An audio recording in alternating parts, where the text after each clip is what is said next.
Alright, after a disappointing 0-2 drop in the daily event, we're running it back for a standard 8-man. Hopefully we fare a little bit better. We're on the draw, and no, we would not like to mulligan this hand, which is pretty sweet.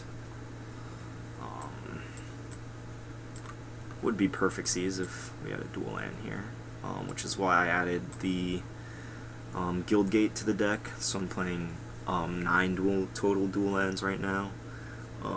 And 7 islands and 6 swamps. Ooh, green. Alright, we'll see how this goes. Ooh, a dual land. Sweet. So yeah. Had a bad beat against green-red monsters. I'm not sure what exactly we can do to make that matchup better. Like Lifebane Zombie seems like a start, but the problem so far seems to be... I don't think I want to draw any more lands, but this Doomblade seems good against a green deck.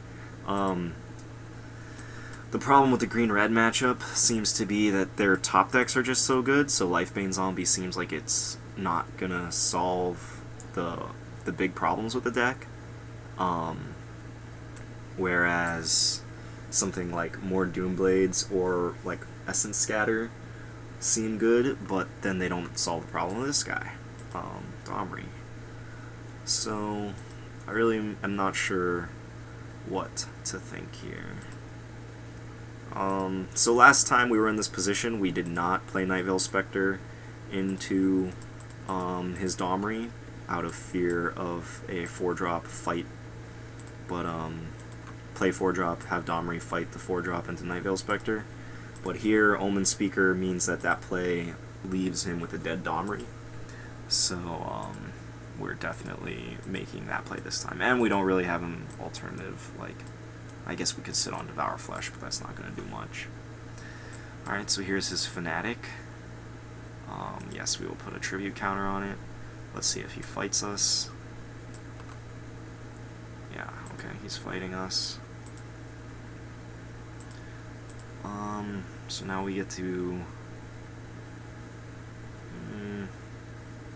I'm going to Devour him just because Devour gets so much worse later in the game. And now we get to kill his Domri. Like, if he draws a late Elvish Mystic later, or something like that, then, you know, Devour gets way worse. So even though he's gaining 4 life, I think, you know, we just need to fire it off when we can. So whatever he plays here is getting Doombladed. I'll accept that, alright. But we're still playing Master Waves here to try and erase whatever it is that he plays. I kind of want to play this Mutavault, actually. I was just going to play the Temple, but I think having the option to attack next turn with the Mutavault, like, we just need to erase this Xenagos. I think like 2 removal spells in our hand gives us a pretty darn good shot at erasing the Xenagos. Like Stormbreath Dragon can come down, hit us for 8. Pelucranos can come down, hit us for... Oh, well, we can block Pelucranos. This doesn't give Trample. Okay, well, we can't block that. Well, we can't block it with Master. Yay! Save 1 damage. Such value.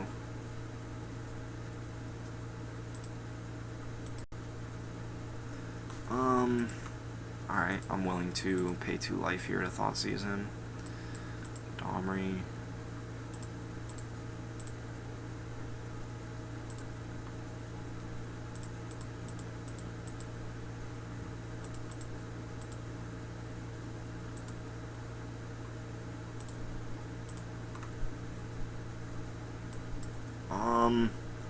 I think that should lock the game up for us. I'm not sure what he can draw here to really pull himself out of this. Like, even if he plays a monster here, we kill whichever one he makes big.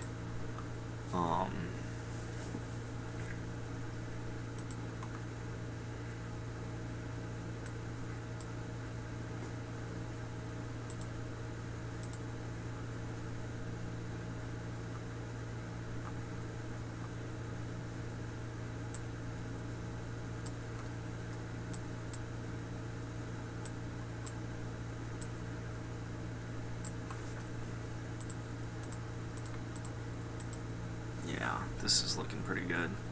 I mean, this seems like a much different build of this deck than the ones that we've been struggling with in the past. So that might be saying something. Like Fnatic and Xenagos seem to leave us with a pretty good chance of tempoing them, like, or maybe he just got unlucky and didn't draw any ramp dudes. Okay, here's a Domri. He's probably gonna plus it. He has to plus it.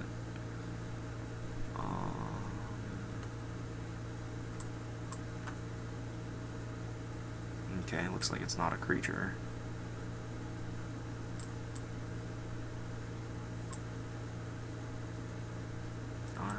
And that should wrap this game up, since he has a forest in his hand. And alright, we sided this way last time. Dimir Charm came out. Aetherling came out. Ashiok came in. Downfall came in, Lifebane Zombies came in, Pithing Needle, and what was the last card? Oh, Thoughtseize. See, I don't know about Thoughtseize. Like, I feel like we want Thoughtseize, but then when it gets to a top deck war, Thoughtseize is just really bad. I'm going to go with the Far and Away here, because we didn't see that many ramp dudes from him, and Far and Away is just really good against Xenagos. So, I mean, the God version of Xenagos, like, we just bounce whatever the fuck he pumps. So, I'm going to go with this. We'll see how it turns out. Omen Speaker ended up actually winning that game for us, because it was able to give us favorable trades on that Domri. But I still think it comes out in this matchup. Alright, no blue, but we do have Hero's Downfall. This is definitely worth keeping. Drew another Swamp, of course. Very poetic.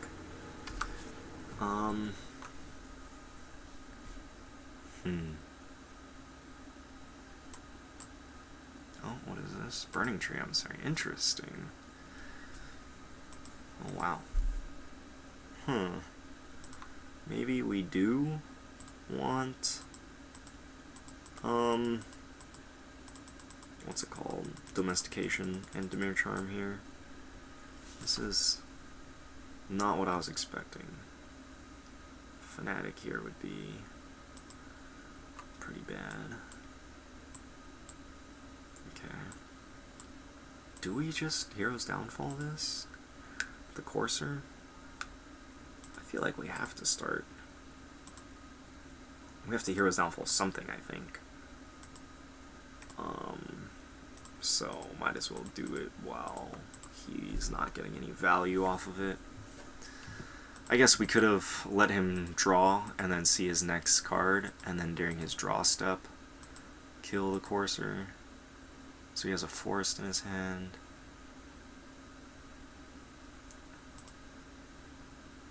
Okay, I think we can afford to play Jace here and plus it.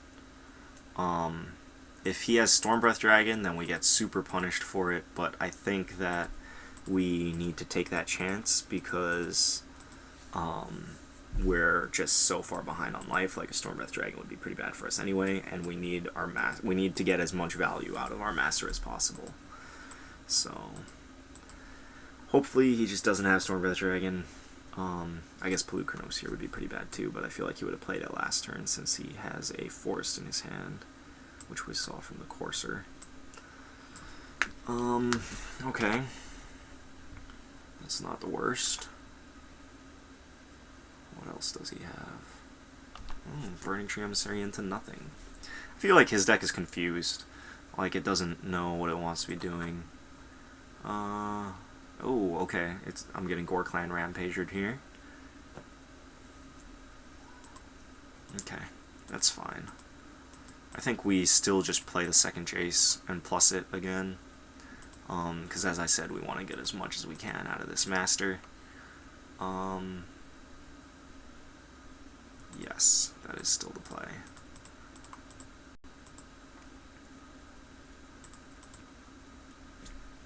Alright.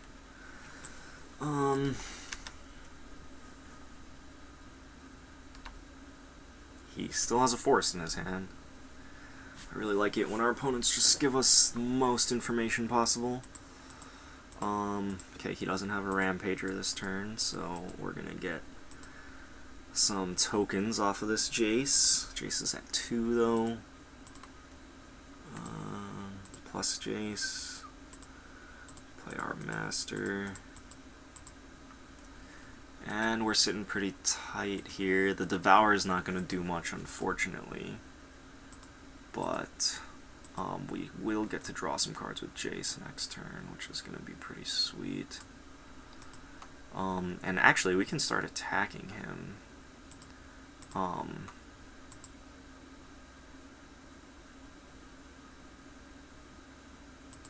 Yeah, I'm going to draw some cards.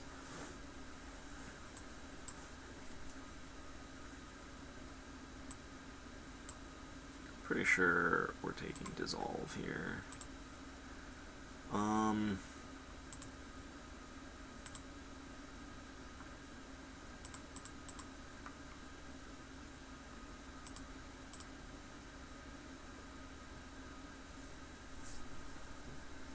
Skylasher. Ugh. Okay. Well, so much for our offense. At least we have Mutavault, so that it's not like an unblockable dude.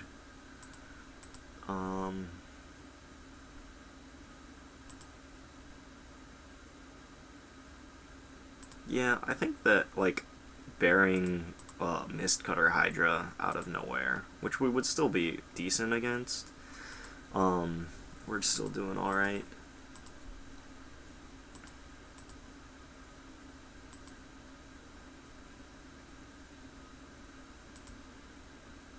Okay, so he's a much more aggressive deck than we originally envisioned. I'm gonna go ahead and kill the Skylasher so that we can begin attacking again.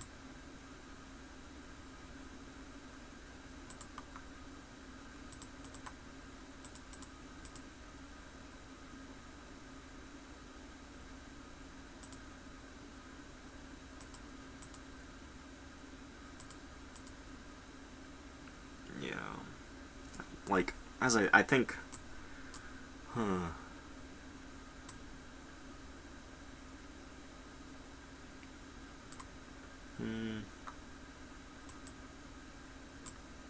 pretty sure we have to deal with this. We'd have to syncopate for 5. Alright, we'll dissolve it. Putting that on bottom. Don't need to draw any more lands.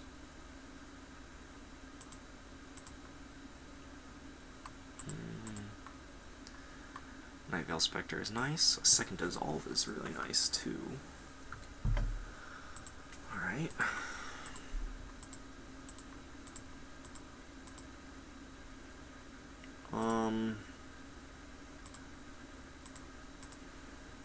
I probably would get in with the Master there as well if I just knew he didn't have Skylasher, but since he might have Skylasher, I don't want to risk the Master, since the Master is allowing the Mutavaults to hold off all of his Burning Trees. But it seems like his deck is just kind of in the poop factory right now. Like, it doesn't have a whole lot going on. Okay, we'll play his Forest. Yeah, it might be right to just start throwing these removal spells at him so that we can start attacking with Mutavault. Especially since we're sitting on all these sweet, sweet counters.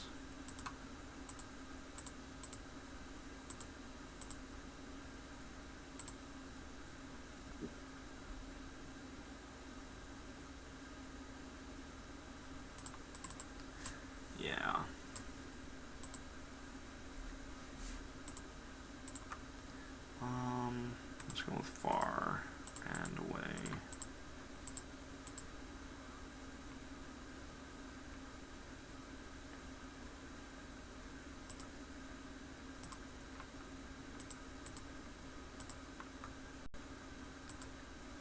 Alright, well, there we go. So like the smaller aggressive decks seem to be not that bad. Like, I don't know, his deck just seemed unfocused. One of the pitfalls of testing on Moto is that you're never sure if people are actually playing real decks and they get unlucky, or if they're just like testing out a deck and you don't know what's going on. But his deck seemed unfocused. Like game 1, it didn't do anything until like turn 4. And then game 2, it was just like Burning Tree, Burning Tree, Burning Tree, Experiment 1, Skylasher. So, yeah, that was weird. But I think like the closer the deck plays to a White Weenie variant, the better a matchup it is, because this deck is fine at taking down White Weenie decks, but like dealing with multiple Planeswalkers and Fatty Boom Booms is really rough. As you saw in the last match, in round 2 of the daily event, we just lost to a sick top deck, whereas the lower the curve is, the less we have to worry about them top decking anything once we stabilize. So, yeah, I think that we just have a better matchup against the smaller green-red decks, but that green-red monster deck still seems like it's a problem. But there's 2 matches left, so we'll be back soon.